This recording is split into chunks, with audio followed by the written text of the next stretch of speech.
Selamat pagi saudaraku, selamat berjumpa kembali dengan doa Fajar Gereja Baptis Indonesia Depok. Tema tahunan Gereja Baptis Indonesia Depok adalah berbuah bagi Kristus dalam kepelbagaian. Dan di April ini mengenang perayaan Paskah, dalam rangka perayaan Paskah, tema gereja kita ditetapkan memahami begitu besarnya kasih Allah kepada kita. Dan untuk renungan pagi ini izinkan saya memberi judul kasih Allah yang memampukanku untuk mengasihi. Kasih Allah memampukanku untuk mengasihi. Yang natsnya diambil dari Yohanes 15 ayat 9 sampai 12. Yohanes 15 ayat 9 sampai 12. Demikian firman Tuhan. Seperti Bapa telah mengasihi aku, demikian juga aku telah mengasihi kamu. Tinggallah di dalam kasihku itu. Jikalau kamu menuruti perintahku, kamu akan tinggal di dalam kasihku, seperti aku menuruti perintah Bapakku dan tinggal di dalam kasihnya. Semuanya itu kukatakan kepadamu, supaya sukacitaku ada di dalam kamu dan sukacitamu menjadi penuh. Inilah perintahku, yaitu supaya kamu saling mengasihi seperti aku telah mengasihi kamu. Mari kita berdoa. Tuhan Yesus yang baik, terima kasih untuk kesempatan untuk mempelajari firman-Mu pada pagi hari ini. Tolong Tuhan agar kami boleh memahaminya seperti yang Kau kehendaki. Dalam nama Tuhan Yesus kami sudah berdoa. Haleluya. Amin. Saudaraku, kasih Allah kepada kita sungguh nyata. Terutama pada bulan-bulan Paskah ini kita menikmati, memperingati begitu besarnya kasih Allah kepada kita. Dan karya yang terbesar adalah penyelamatan secara tuntas yang dilakukannya. Tidak ada cerita lain di sepanjang sejarah yang seistimewa dengan karya penyelamatan tersebut. Fakta membuktikan bahwasanya ada karya kasih di mana seorang tokoh Yesus Kristus yang rela mati di kayu salib untuk mengorbankan dirinya demi menyelamatkan dosa kita manusia. Dari ayat yang kita baca tadi, Tuhan berkata, "Aku telah mengasihi kamu. Tinggallah di dalam kasihku itu." Dalam cara Allah mengasihi kita, Allah menggunakan kata telah. Aku telah mengasihi kamu. Yang juga bermakna Dia sedang dan masih mengasihi kita dan akan terus mengasihi kita. Kitab Ratapan 3 ayat 22 mengatakan, tak berkesudahan kasih setia Tuhan. Tak habis-habisnya rahmatnya. Tak berkesudahan kasih setia Tuhan, tak habis-habisnya rahmatnya. Tidak masuk akal alasan Allah mengasihi kita. Dia tidak ada alasan lain hanya karena kasih. Siapa kita ini?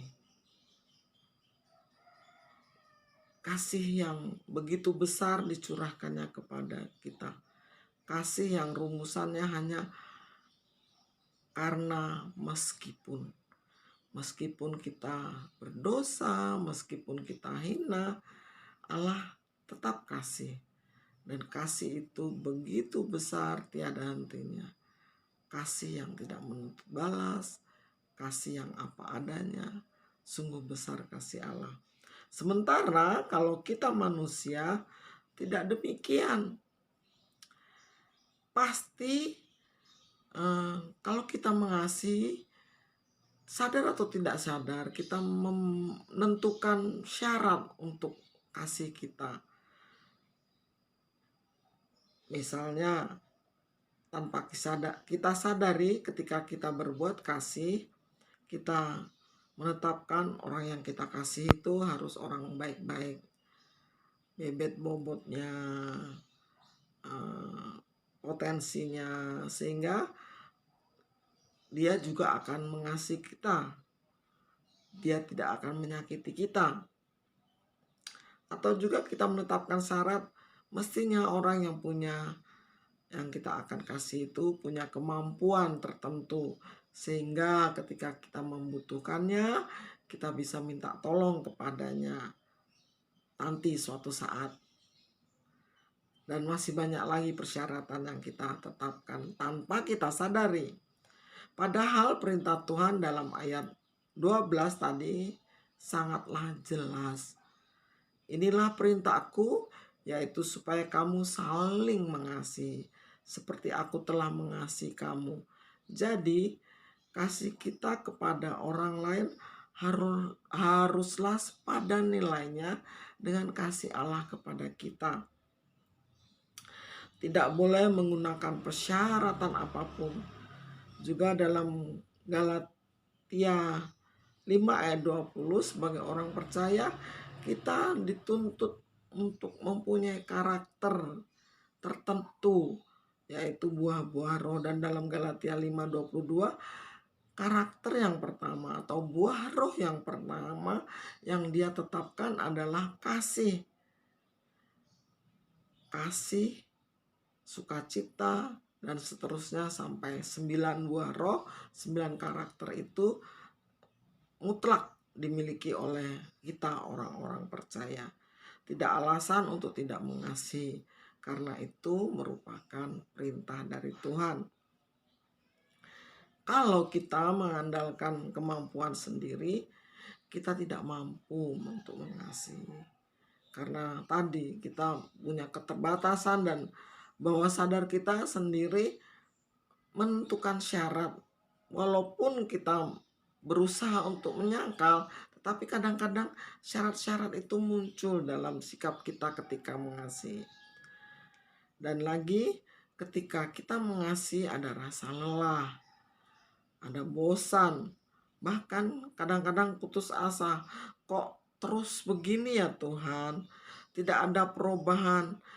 Mengasihi, tetapi orang yang kita kasih begitu-begitu saja, tidak ada perubahan, tidak menjadi lebih baik.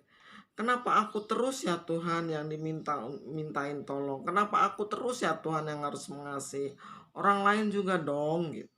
Kenapa nggak gantian kepada orang lain? Mungkin orang yang lebih mampu ya Tuhan. Kenapa harus aku terus yang diminta untuk memberi ya Tuhan? Aku kan pengen punya tabungan, bisa jalan-jalan, sedikit berkelimpahan, dan sebagainya.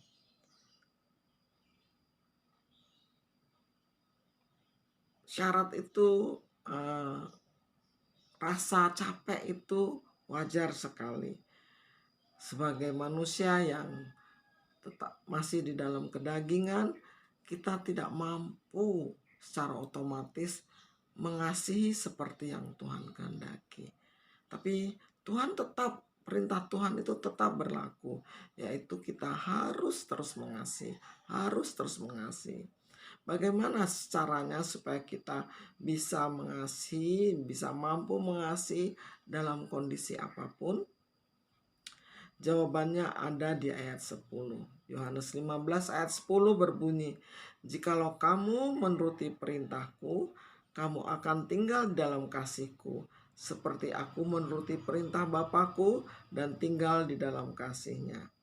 Sekali lagi, jikalau kamu menuruti perintahku, kamu akan tinggal di dalam aku, seperti aku